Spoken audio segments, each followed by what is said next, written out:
Au début d'Internet, tout était simple, beaucoup plus simple. Moins de sites, moins d'utilisateurs et aussi moins de règles. Le web était un vaste champ de liberté où les gouvernements n'avaient que peu d'emprise.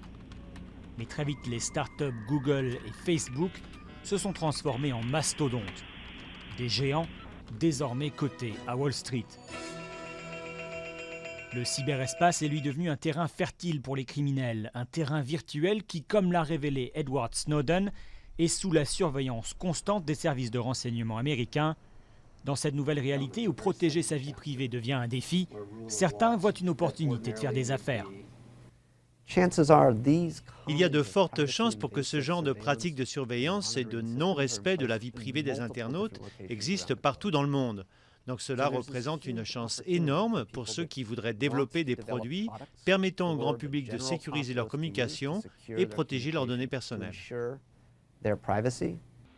Avec un taux de croissance de 10% par an, le secteur de la cybersécurité représente déjà 60 milliards de dollars au niveau mondial. Mais certains craignent que ce nouveau web sous haute surveillance devienne moins créatif.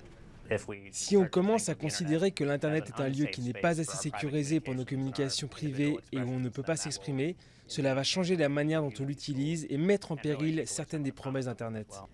Autrefois Eldorado des entrepreneurs, Internet est désormais un espace contrôlé, un espace qui a su toutefois devenir de plus en plus indispensable.